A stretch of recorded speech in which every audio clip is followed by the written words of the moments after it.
Alors, nous poursuivons nos lectures sur ce que Jésus dit de lui-même dans l'Évangile selon Jean. C'est très important ce que Jésus dit de lui-même. Il a souvent précédé ses paroles en disant en vérité, en vérité. Donc, c'est très important. On continue à suivre le même petit outil, discipline spirituelle qu'on appelle EMORC. C'est la prochaine diapo. Vous l'avez ici. L'Écriture, c'est dans Jean au chapitre 6, versets 22 à 40. Et le message, ça dépend de ce que le Seigneur va vous dire en écoutant le texte. Donc, portez bien attention à ce que le Seigneur vous dit personnellement. Si vous voulez vous lever, je vous invite à le faire. Sinon, vous pouvez rester assis. Recevons la parole de Dieu.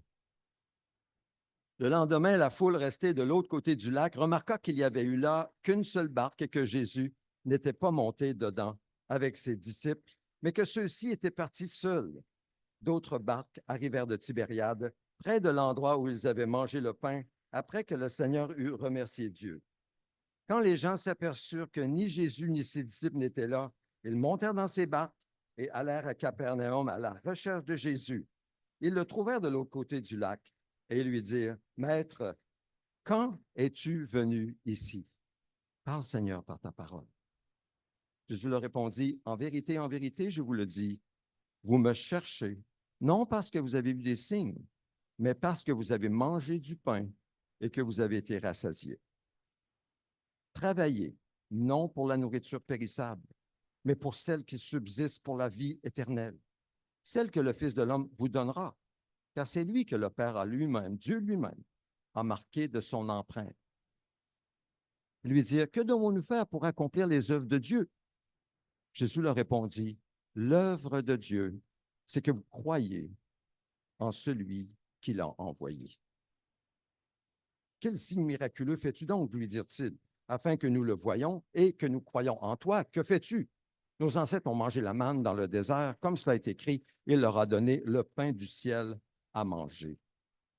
Jésus leur dit, en vérité, je vous le dis, ce n'est pas Moïse qui vous a donné le pain du ciel, mais c'est mon Père qui vous donne le vrai pain du ciel. En effet, le pain de Dieu, c'est celui qui descend du ciel et qui donne la vie au monde. Ils lui dirent alors, Seigneur, donne-nous toujours ce pain-là. Jésus leur dit, c'est moi qui suis le pain de la vie. Celui qui vient à moi n'aura jamais faim. Celui qui croit en moi n'aura jamais soif. Mais je vous l'ai dit, vous m'avez vu et pourtant vous ne croyez pas. Tous ceux que le Père me donne viendront à moi et je ne mettrai pas dehors celui qui vient à moi. En effet, je suis descendu du ciel pour faire non pas ma volonté, mais celle de celui qui m'a envoyé. Or, la volonté du Père qui m'a envoyé, c'est que je ne perde aucun de tous ceux qu'il m'a donnés, mais que je les ressuscite le dernier jour. En effet, la volonté de mon Père, c'est que toute personne qui voit le Fils et croit en lui ait la vie éternelle. Et moi, je la ressusciterai au dernier jour. Dernière phrase, je soulignais deux fois. C'est pour cela que nous faisons l'évangélisation dans cette assemblée. C'est afin qu'il voie le Fils. Regardez ce qui est écrit. Toute personne qui voit le Fils et croit en lui ait la vie éternelle. Ça, c'est notre tâche. Montrer le Fils. Parler du Fils. Faites vous asseoir. Qu'est-ce que le Seigneur vous a dit? Quel est le mot qui est sorti de la page? Prenons un moment de silence pour demander au Seigneur, pourquoi tu m'as montré tel et tel mot? Qu'est-ce que tu veux me dire, Seigneur? Prenons un moment de silence.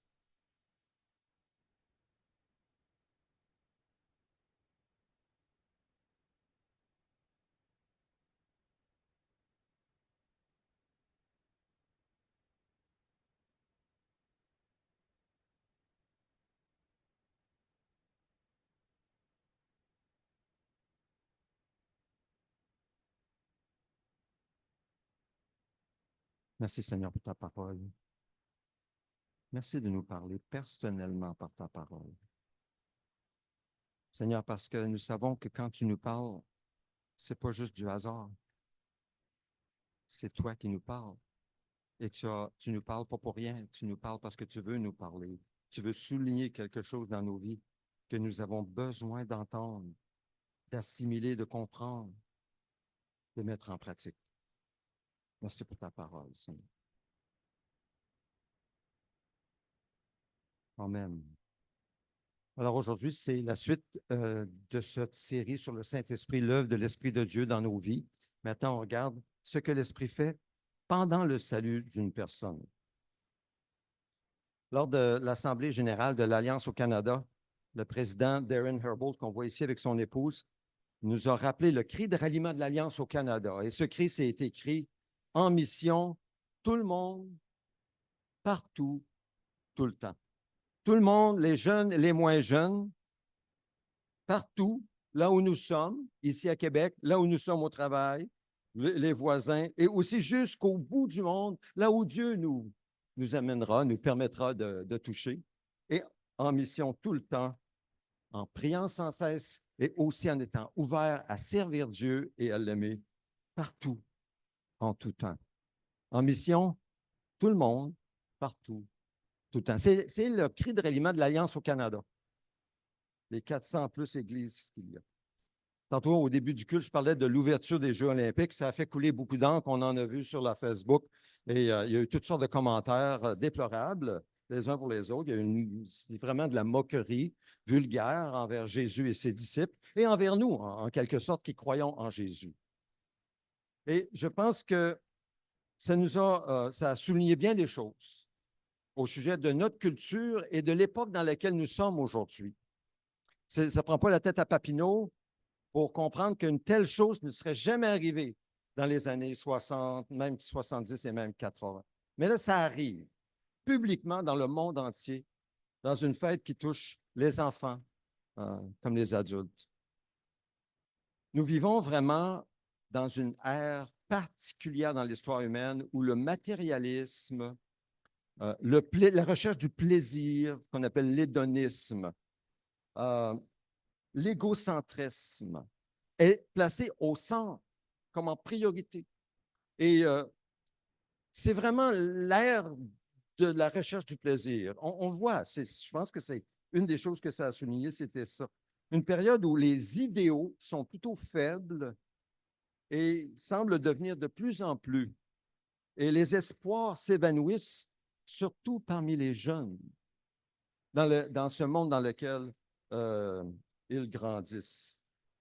Mais ce qui semble sombre et décourageant pour nous, les chrétiens, peut aussi tout à la fois représenter une opportunité incroyable pour l'Église d'atteindre la nouvelle génération surtout.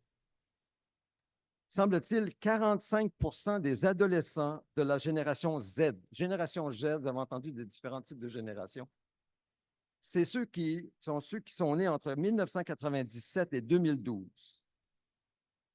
45% n'ont aucune opinion, qu'elle soit positive ou négative, au sujet de Jésus. 45% de cette génération née entre 1997 et 2012 n'ont aucune opinion positive et négative. Et je pense que c'est encore plus haut pour la prochaine génération, la génération qu'on appelle Alpha, ceux qui sont nés entre 2013 et qui vont naître l'année prochaine.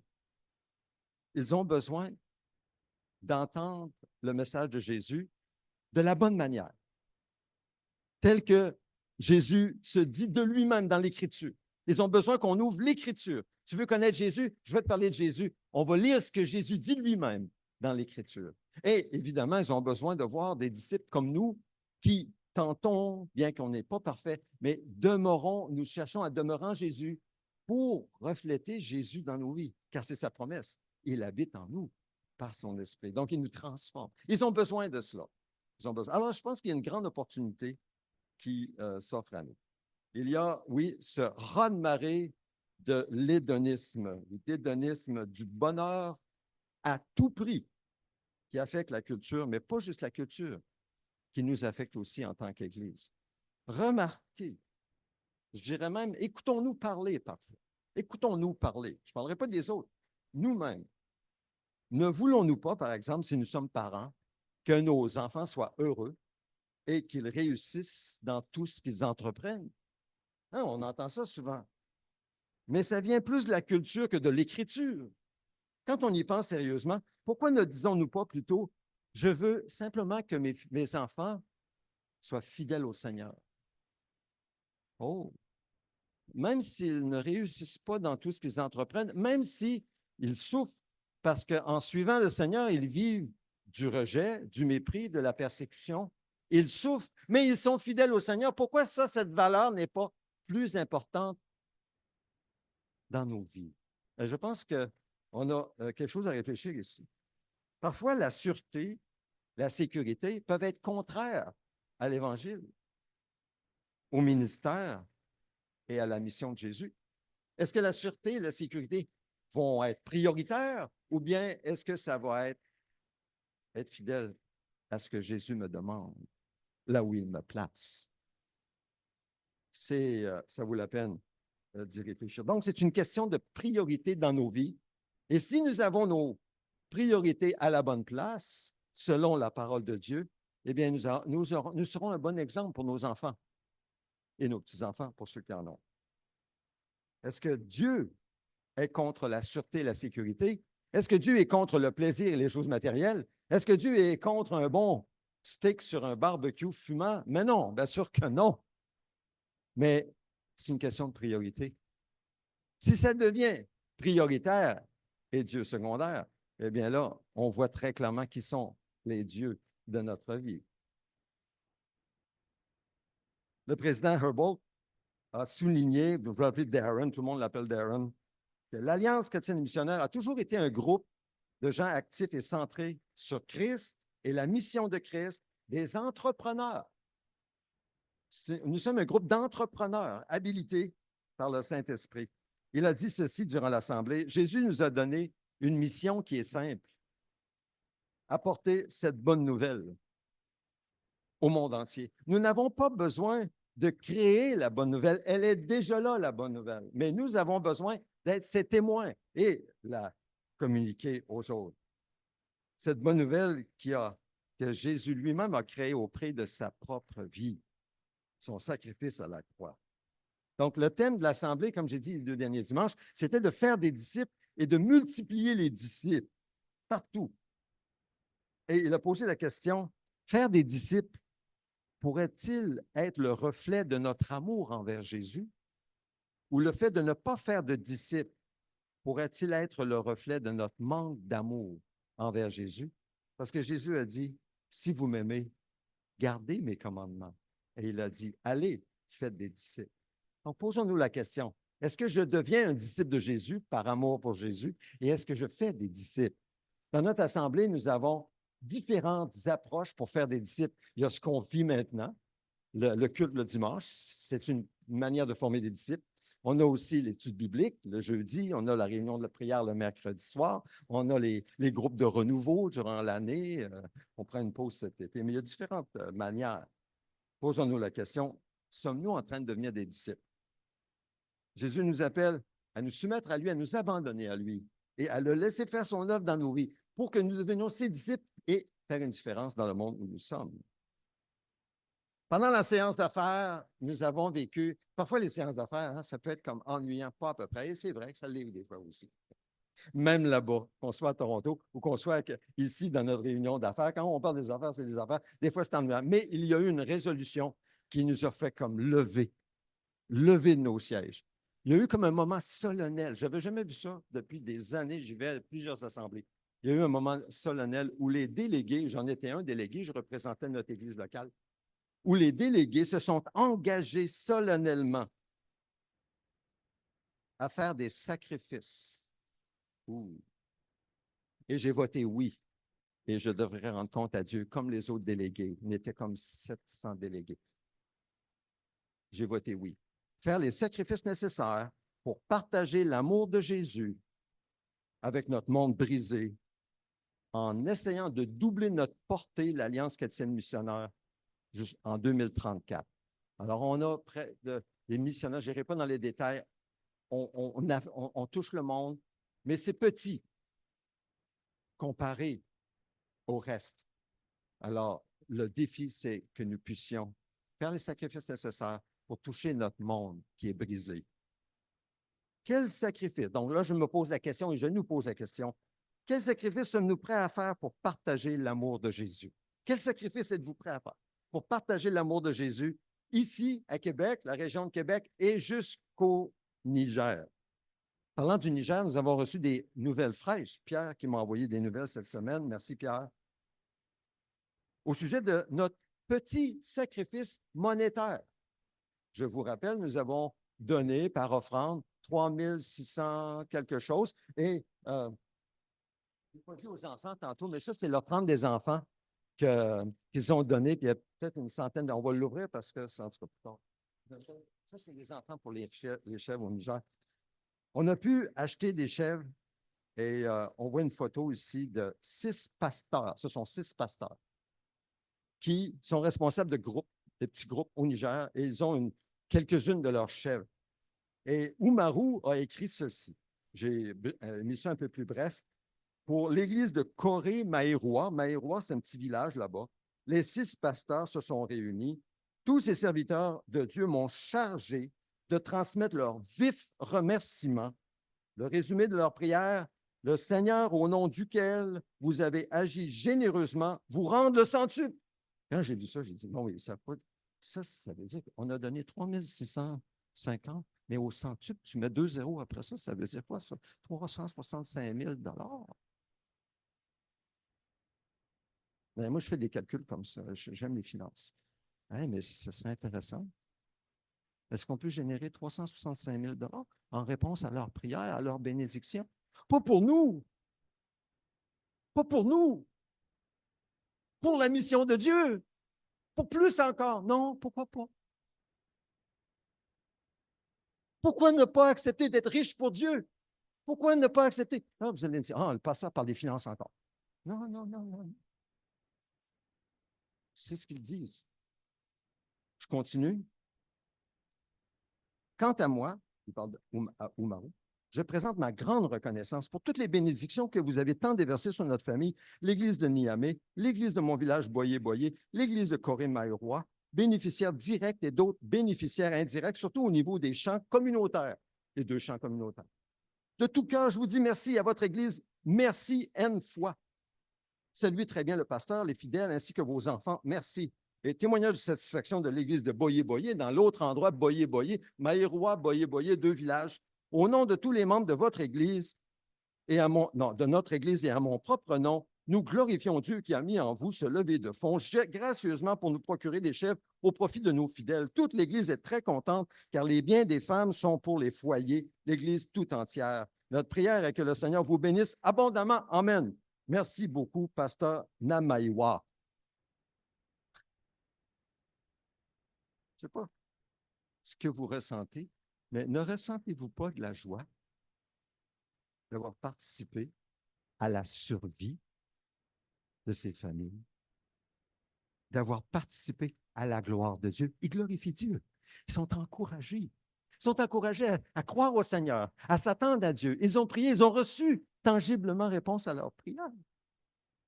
Ça vous encourage? Est-ce que ça vous donne de la joie? Moi, ça me donne de la joie. Et ils ont encouragé à témoigner à d'autres aussi parce qu'ils donnent à d'autres qui ne connaissent pas le Seigneur des gestes d'amour pour que le Seigneur croit au sacrifice de Jésus. C'est-à-dire que les gens croient. Écoutez, dans le contexte de ce qui s'est passé aux Jeux olympiques, dans le monde dans lequel nous sommes, où le plaisir est mis au centre, où l'hédonisme, où, bon, j'en ai parlé tout à l'heure, ce petit sacrifice de nos plaisirs, de notre confort, de notre sécurité financière, en réponse à l'appel de Dieu qui a mis à notre cœur, cette belle œuvre, c'est une réponse victorieuse sur ce monde centré sur lui-même et sur ses plaisirs. Suivez-moi. La réponse à ce qui se passe à Paris, à mon avis, ce n'est pas de monter les brancards puis de commencer à crier au nom des chrétiens, insulter du monde entier. Moi, personnellement, je ne crois pas que c'est la réponse. La réponse, c'est de continuer à suivre notre Seigneur et d'aimer notre prochain, même des gens qu'on ne connaît pas, nos frères et nos sœurs en Christ, et même d'aimer nos ennemis en leur faisant du bien. C'est ça notre réponse. Et je pense que la victoire sur le monde, elle est là. Maintenant, si le Seigneur vous met à cœur d'écrire quelque chose sur Facebook, vous pouvez le faire, c'est correct, mais assurez-vous que ça vienne du Seigneur. Et vous le faites par la foi en Jésus.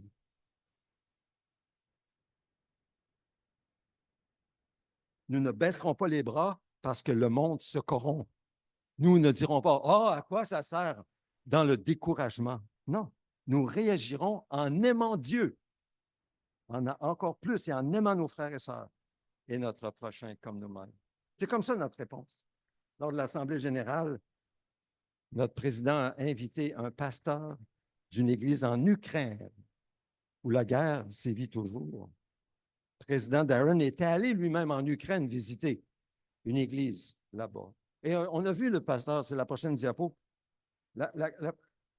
C'est lui. Il est là, il était interprété, il parlait en ukrainien, je n'ai rien compris de ce qu'il a dit, mais son interprète pouvait me permettre de comprendre. Le président, il est là. Et l'église en arrière que vous voyez sur la photo avec le drapeau de l'Ukraine, c'est une des 9 églises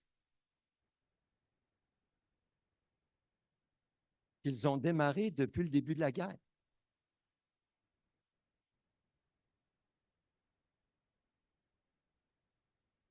Pendant que les bombes tombaient, là, on parle d'un sacrifice. Là, on ne parle pas d'une petite offrande financière. Là, on parle d'un sacrifice. Témoigner de Jésus en pleine guerre et voir des hommes et des femmes se tourner vers Dieu pour recevoir l'offre de l'amour et du salut en Jésus-Christ. 9 églises ont été fondées. Juste par ce pasteur. Je suis certain que c'est juste un exemple parmi d'autres.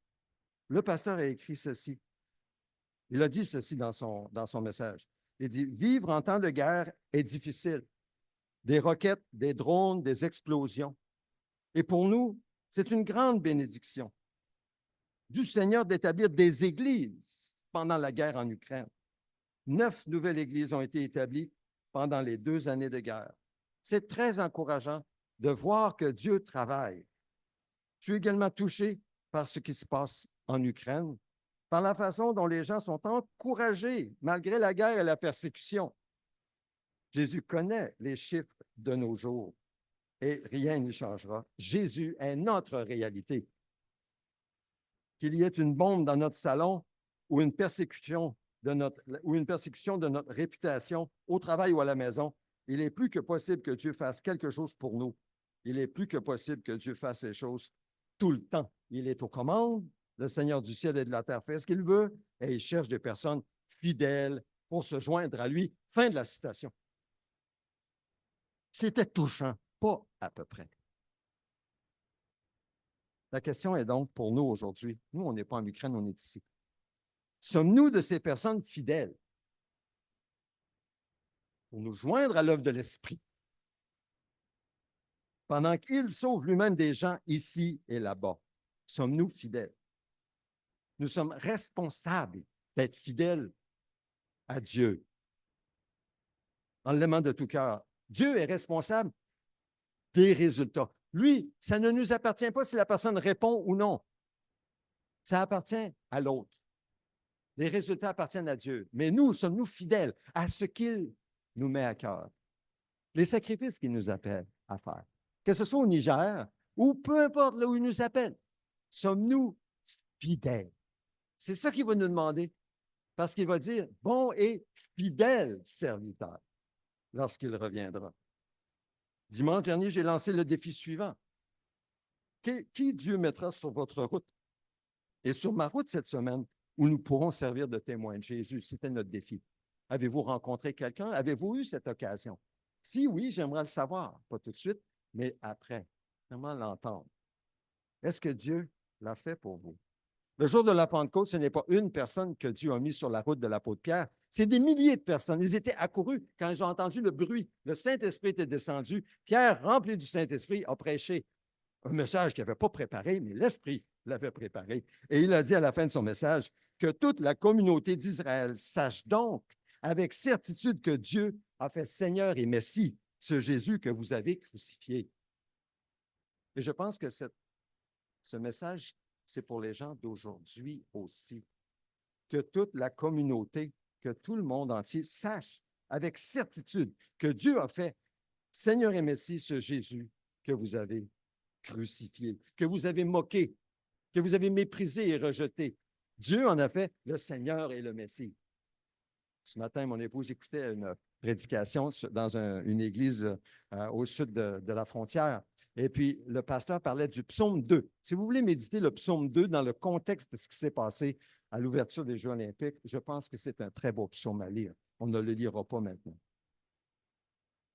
Après avoir entendu ce discours, les gens qui ont entendu Pierre eurent le cœur vivement touché et dirent à Pierre et aux autres apôtres, frères, que ferons-nous? Pierre leur dit, changez d'attitude, que chacun de vous soit baptisé au nom de Jésus-Christ pour le pardon de vos péchés, et vous recevrez le don du Saint-Esprit. En effet, la promesse est pour vous, pour vos enfants, pour tous ceux qui sont au loin, en aussi grand nombre que le Seigneur notre Dieu les appellera. Alors ça, c'est ce que Dieu attend de chacun de nous. Changer d'attitude, croire en Jésus, être baptisé pour recevoir ce que Dieu a promis, le don du Saint-Esprit. Donc, regardons rapidement ce que Dieu fait par le Saint-Esprit au moment du salut, après avoir préparé ces gens qui se repentent comme nous, qui croyons en Jésus, pour faire l'expérience de l'œuvre de Dieu dans nos vies. D'abord, l'Esprit donne la vie. On sait que l'Esprit de Dieu donne la vie physique, la vie matérielle. L'Écriture l'enseigne. Même les gens qui ne s'en rendent pas compte, c'est Dieu qui leur donne la vie humaine, la vie, le souffle de vie, comme c'est écrit. L'Esprit de Dieu m'a créé, le souffle du Tout-Puissant m'anime. C'est tout simplement naturel. Mais cette vie physique, c'est comme une pile. Une pile qui est chargée, vit toute sa vie, puis là, la pile descend et puis elle meurt. Sauf que quand quelqu'un reçoit l'Esprit de Dieu par la nouvelle naissance en croyant en Jésus, il reçoit une vie impérissable. C'est comme une pile qui ne se décharge jamais. C'est ça la vie éternelle qui nous attend. Une toute nouvelle pile, une puissance tout à fait différente de la puissance naturelle. Dans Jean 3, 5 à 8, Jésus répondit à Nicodème, en vérité, je te le dis, à moins de naître d'eau et d'esprit, on ne peut entrer dans le royaume de Dieu. Ce qui est né de par un humain est humain, ce qui est né de l'esprit est esprit. Cet esprit agit dans nos corps aussi. Et c'est cet esprit qui a la puissance de guérir nos corps. C'est une puissance qui vient de l'esprit. Selon son bon plaisir, selon sa volonté, il peut, s'il le veut, guérir un corps qui est malade. Il suffit de lui demander au nom de Jésus. La parole de Dieu dit, si l'esprit de celui qui a ressuscité Jésus habite en vous, celui qui a ressuscité Christ rendra aussi la vie à vos corps mortels par son esprit qui habite en vous. C'est dans Romains chapitre 8, verset 11. Ce n'est pas un chapitre qui parle de résurrection. C'est un chapitre qui parle de la puissance de l'esprit, la vie de l'esprit dans la vie de celui qui marche non selon la chair, mais selon l'esprit. Ça s'applique à tous ceux qui sont en Jésus et non aux autres. Tel qu'il est écrit au début du chapitre, il n'y a maintenant aucune condamnation pour ceux qui sont en Jésus-Christ, qui ne vivent pas conformément à leur nature propre, mais conformément à l'Esprit. Donc, l'Esprit donne la vie. Deuxièmement, l'Esprit nous adopte dans la famille de Dieu. C'est une vérité, une réalité merveilleuse. C'est écrit dans Romains 8, 15. En effet, vous n'avez pas reçu un esprit qui fait de vous des esclaves et vous ramène à la crainte. Non, vous avez reçu l'Esprit en conséquence de votre adoption par Dieu comme ses fils et ses filles. C'est la Bible du Sommeur qui écrit ça comme ça, car c'est par cet esprit que nous crions Abba, c'est-à-dire Père. L'adoption, ce n'est pas la justification, et la justification, ce n'est pas la régénération. Ces termes ont toutes des significations bien distinctes. Dieu aurait pu nous justifier sans nous adopter. Il aurait pu nous déclarer justes sans nous adopter dans sa famille. Il aurait pu nous régénérer, même créer en nous une nouvelle nature en nous par l'Esprit, sans nous inclure dans sa famille. Mais il a fait ce qui est extraordinaire pour nous. Il nous appelle ses enfants adoptés, mais nous faisons partie de sa famille. Et étant donné que nous faisons partie de sa famille, nous sommes héritiers de Christ, de Dieu et avec Christ. Nous sommes héritiers. Et non seulement ça, mais il nous donne aussi une famille sur la terre, des frères et des sœurs. Une toute nouvelle famille.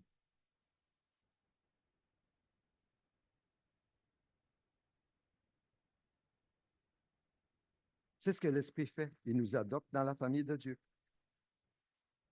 Et je pense que ça nous montre à quel point Dieu nous aime. Combien il nous comprend quand nous sommes en souci, lorsqu'on chantait tout à l'heure, quel ami fidèle et tendre. Et il souhaite pourvoir à nos besoins si nous lui obéissons comme de bons enfants.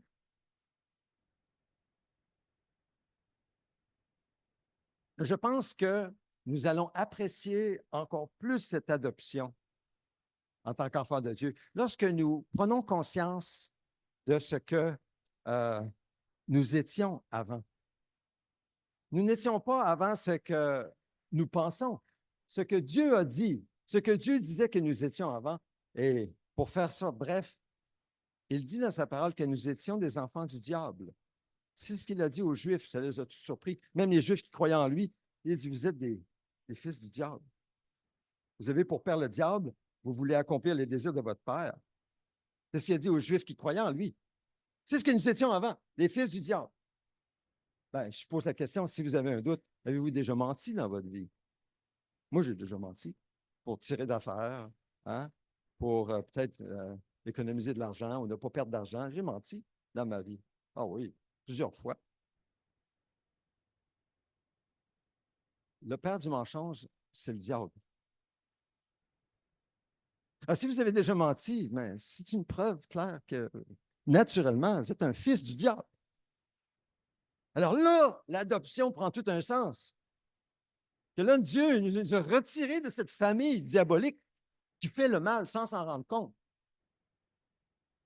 sans être conscient.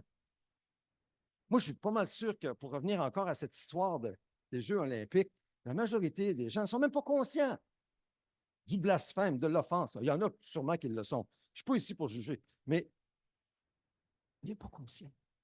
Quand on n'appartient pas au Seigneur, quand on n'a pas reçu la lumière, dans les ténèbres, on ne voit rien. Ça ne veut pas dire qu'on n'est pas responsable. On est responsable. C'est sûr qu'on est responsable. Mais c'est juste pour dire que il y a bien des choses qu'on fait, on ne s'en rend même pas compte. C'est pour ça qu'on a tellement besoin de la parole de Dieu pour nous éclairer sur ce que Dieu dit, lui.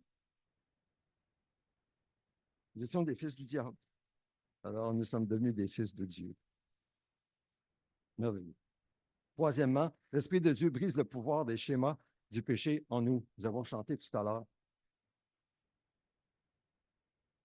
Je suis fort par Christ, mon Sauveur, parce que l'Esprit de Dieu a brisé le pouvoir des schémas du péché en nous. Et il le fait.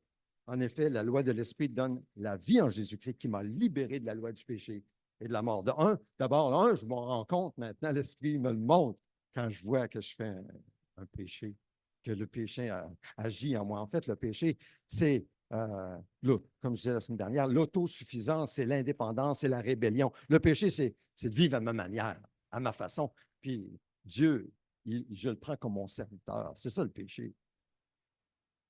En gros, la rébellion. Alors, je suis libre de la loi du péché et de la mort. Je peux prendre ma place en étant uni à Christ pour qu'il puisse me porter mon péché. C'est ce qu'il a fait. Il est venu pour porter mon péché, mais je dois être uni à lui dans sa mort. Je dois être d'accord avec Dieu que le péché en moi doit mourir, que cette vie indépendante de Dieu doit mourir. Ce n'est pas comme ça. Ce n'est pas une vie améliorée. C'est une nouvelle vie.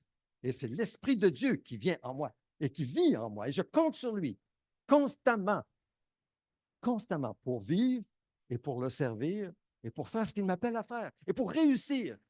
Et la force est en Christ. Et Dieu est fidèle. Tout se tient. Faisons-lui confiance. Ça ne veut pas dire que le péché est mort en nous. On n'est pas atteint un niveau de perfection. Non, le pouvoir du péché, c'est lui qui disparaît. Mais le péché est toujours là.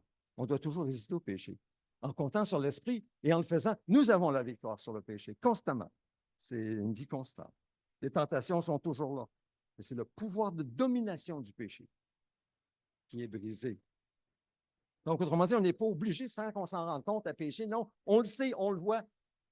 On peut renoncer. Et quand on a péché, confesser, reconnaître, dire Seigneur, j'ai péché, pardonne-moi. Et puis, il me lave tout de suite dans le sang de Jésus et je reviens en communion avec lui par la foi en Jésus. En conclusion, multiplier les disciples partout, c'est la raison de notre mouvement dans l'Alliance au Canada. Multiplier des disciples partout. Selon le projet Joshua, en anglais Joshua Project, 7,4 % de la population canadienne est considérée comme étant non atteinte par l'Évangile. 7,4 %. Et je pense que c'est plus haut au Québec encore. Je n'ai pas la statistique du Québec. Comment allons-nous faire?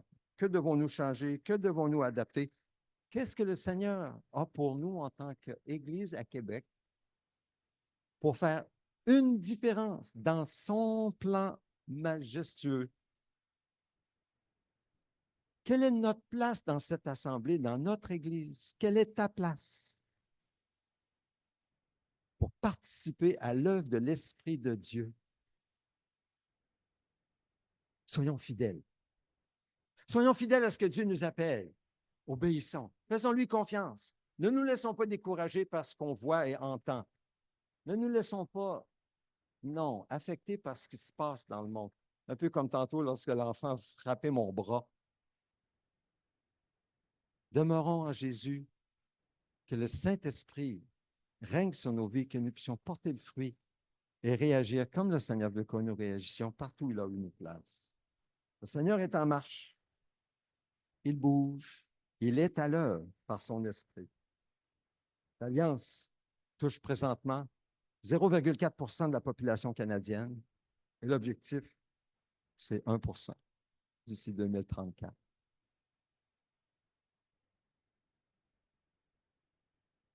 Prions.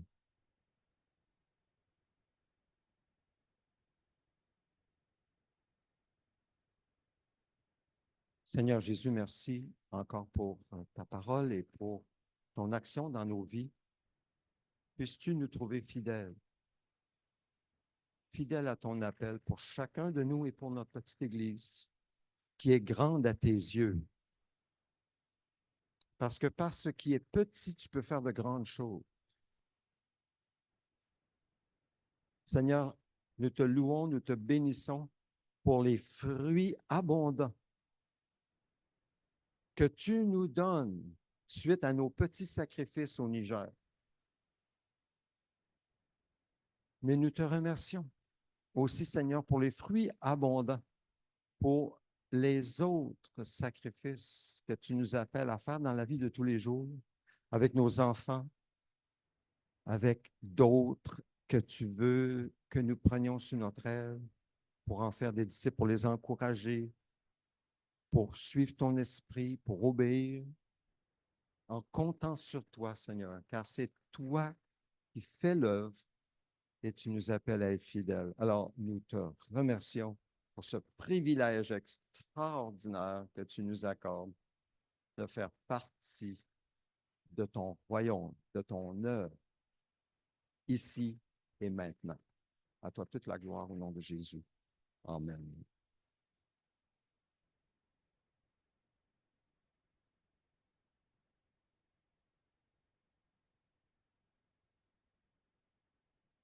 Continuons dans cet esprit de prière et approchons-nous de la table du Seigneur, qui est pour tous ceux et celles qui ont reçu Christ, qui ont cru en Christ comme Seigneur et Sauveur, qui se sont repentis de leurs péchés, qui ont répondu à l'appel de Jésus. C'est pour vous, c'est pour moi. Alors, prenons un moment de silence pour confesser nos fautes selon ce que le Seigneur nous met à cœur. Il met la lumière sur certaines choses. Reconnaissons-les.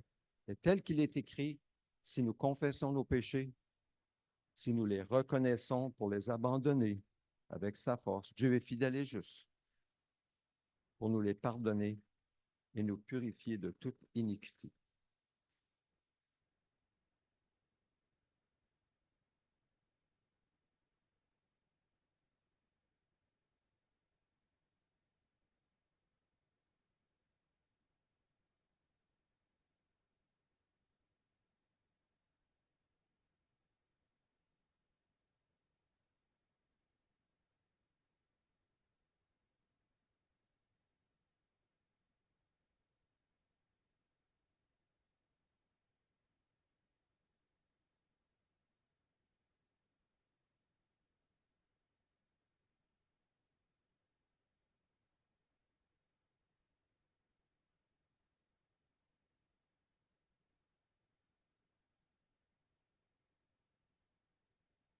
Alors, est-ce que vous êtes prêts? Vous pouvez venir prendre les éléments, retourner à votre place et nous allons les partager ensemble.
Seigneur, nous venons en ta présence avec ces éléments qui représentent ton corps crucifié, ton sang versé. Et nous le prenons avec sérieux, avec reconnaissance, avec foi. Oui, Seigneur, en prenant ce pain, nous croyons que tu es l'agneau de Dieu qui ôte notre péché. Tu l'ôtes de devant Dieu. Il n'apparaît plus et Dieu ne nous condamnera plus à cause de ce péché parce que tu l'as porté à notre place à la croix. Nous le prenons avec reconnaissance. Nous prenons ce jus qui représente ton sang versé, versé jusqu'au bout, jusqu'à la dernière goutte, dans la mort. Tu as donné ta vie pour nous. Quel sacrifice pour nous. Seigneur, aide-nous maintenant, par ton esprit, à faire ce que tu nous appelles à faire pour ton corps, pour l'Église, pour ceux qui viendront à te connaître, ceux qui attendent d'entendre parler de toi. Aide-nous à faire ce sacrifice, à ne pas être influencés par les valeurs de ce monde. Oh Dieu, mais à nous tenir fermes sur tes valeurs, sur ton amour qui vainc le monde. Nous prions au nom de Jésus. Jésus a pris du pain la nuit où il a été livré. Il a partagé à ses disciples en le rompant en disant, ceci est mon corps qui est rompu pour vous. Faites ceci en souvenir de moi. Prenons-en tous.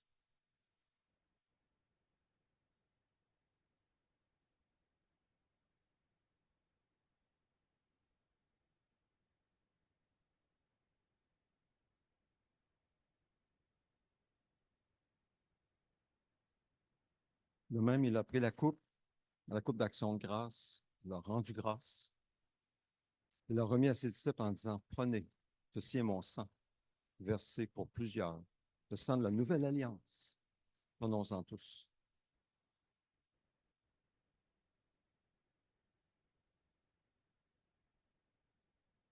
Seigneur, maintenant, Jésus, purifié et lavé de tout péché, nous venons à toi pour recevoir de toi selon nos besoins. Tout ce dont nous avons besoin, Esprit du Dieu vivant. Souffle, ton souffle de vie dans nos corps malades. Souffle puissamment, ô Esprit du Dieu vivant.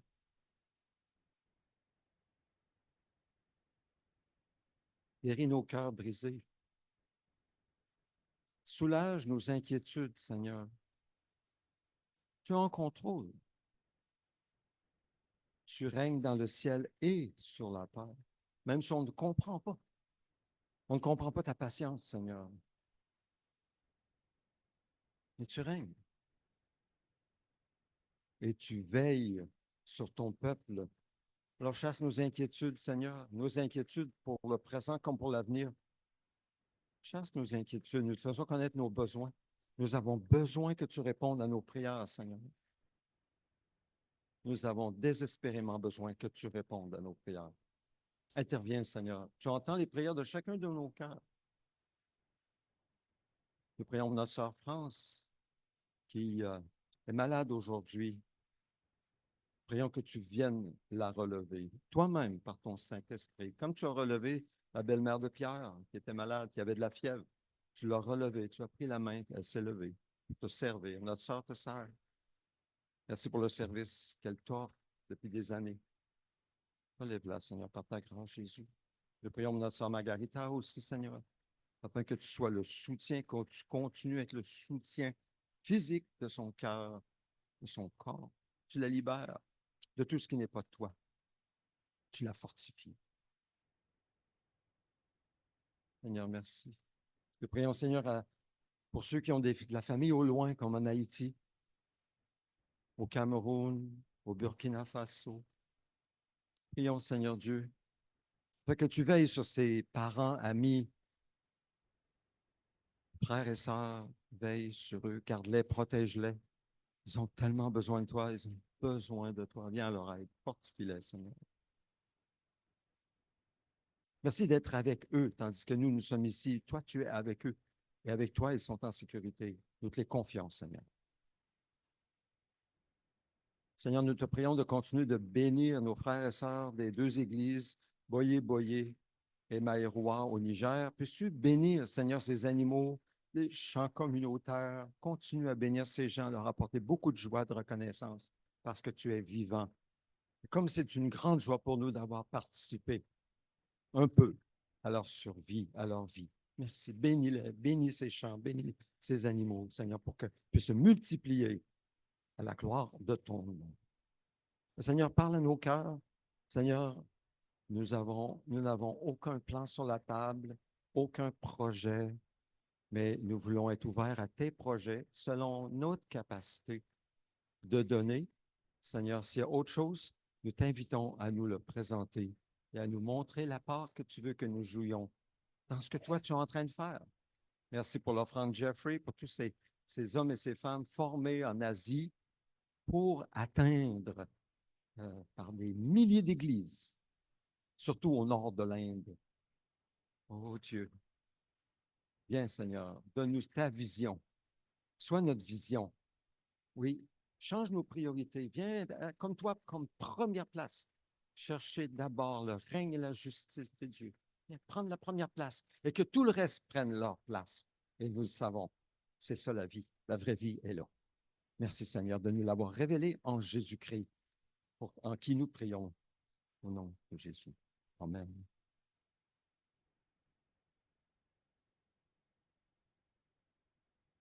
Je vous invite à vous lever pour la prière que le Seigneur nous a enseignée. Notre Père céleste, que la sainteté de ton nom soit respectée, que ton règne vienne, que ta volonté soit faite sur la terre comme au ciel. Donne-nous aujourd'hui notre pain quotidien. Pardonne-nous nos offenses, comme nous aussi nous pardonnons à ceux qui nous ont offensés. Ne nous expose pas à la tentation, mais délivre-nous du mal et du malin. Car c'est à toi qu'appartiennent dans tous les siècles le règne, la puissance et la gloire. Amen. Une prière pour notre Église. Ô Dieu, fais de nous un puissant phare de Dieu à Québec, éclairant les ténèbres jusqu'au Niger, que chacun reçoive chaque jour la lumière de ta parole par le Saint-Esprit, pour marcher par l'Esprit, non la chair, pour louer et adorer Dieu en esprit et en vérité, afin de connaître et approfondir la vérité qui est en Jésus, dans le but de briller par le témoignage de Jésus localement et mondialement. Que nous soyons tous consacrés, mis à part, séparés du péché et livrés à Dieu, pour vivre pour Dieu en Jésus. Concernant nos offrandes, nos dîmes et offrandes, eh bien, que chacun donne comme il l'a décidé dans son cœur, sans regret ni contrainte. Seigneur, c'est avec joie que nous t'offrons nos dîmes et nos offrandes. Merci de les recevoir et de les utiliser pour ta gloire, afin de bénir les autres, comme tu nous l'as commandé en Jésus-Christ. Amen. Vous pouvez vous asseoir, quelques annonces en terminant. Alors, tout de suite après le culte, vers 4 heures, on peut se diriger tranquillement vers le Musée des Beaux-Arts, à l'ouest du Musée des Beaux-Arts. Il y a comme des jeux d'eau, il y a une piscine, il y a un parc pour les enfants, puis à l'arrière, il y a les tables de pique-nique. Alors, s'il y a une table de pique-nique, bon, on va aller là. Sinon, ben, si vous avez des chaises pliantes, vous pouvez apporter vos chaises. De 16 à 18 heures, Paul et Marilyn Maliki, qui sont au Québec, ils font le détour pour nous visiter vers 17 heures aujourd'hui. Donc, c'est une occasion pour nous de les rencontrer. Si vous n'avez rien apporté et vous ne saviez pas, venez quand même. Il y a toujours de la nourriture en supplément et puis vous pourrez manger, j'en suis convaincu, à satiété. Mardi midi, prière de 12 heures de midi à 1 heure, en présence et sur Zoom. Mercredi soir, la prière sur Zoom seulement. L'étude biblique est en pause jusqu'en septembre. Merci, Fidèle, pour ton travail avec l'étude biblique. Je serai absent avec mon épouse du jeudi 1er août jusqu'au 8 août. Alors, c'est cette semaine, mais toutes les autres activités régulières ont lieu sur Zoom. Nous soulignons l'anniversaire de naissance de Linda Chabot, mardi 30 juillet. Est-ce que c'est l'anniversaire de quelqu'un cette semaine, puis que ce n'est pas noté? Ne vous soyez pas gênés. France aussi, hein? Ah, c'est-tu la même date? Ah, le 30 juillet. Merci beaucoup, David. Alors, bon anniversaire. Joyeux anniversaire, Eric. C'est pas le sien. Est-ce qu'elle est sur Zoom? Ah, elle est sur Zoom. Ah bon. Marianne, Linda est sur Zoom. Linda, c'est sûr que tu nous entends? Joyeux anniversaire, sois fidèle à Jésus, que Dieu te bénisse, que tu grandisses en lui. Et pour France aussi. Bon, joyeux anniversaire, oui, oui, évidemment. Joyeux anniversaire, Linda, que tu grandisses en lui. Persévère, ma soeur, que Dieu te bénisse. Oui, Kevin qui me fait un petit signe ici pour me rappeler qu'il y a euh, de la vaisselle à donner au sous-sol. C'est en fait dans la salle à fournaise. On va en apporter peut-être quelques éléments, peut-être vers la salle en bas au sous-sol, juste avant d'aller au pique-nique. Alors, servez-vous. Ça va être mis au rebut, aux déchets. C'est l'église ici, ils font le ménage. Il y a trop de vaisselle. Alors, prenez ce que vous voulez. Hein? Si vous avez une assiette dans laquelle vous avez eu une conversation tellement excitante avec Pierre Côté il y a 1 an, là, c'est avec cette assiette-là qu'il m'a partagé, je ne sais pas. Alors, vous pouvez l'apporter chez vous comme souvenir. La bénédiction, je vous invite à vous lever si vous le désirez. Recevons ensemble la bénédiction. Dieu dit dans sa parole, c'est Jésus qui parle. Heureux serez-vous lorsqu'on vous insultera, qu'on vous persécutera et qu'on dira faussement de vous toutes sortes de mal à cause de moi. Amen. Amen. Bonne fin de journée.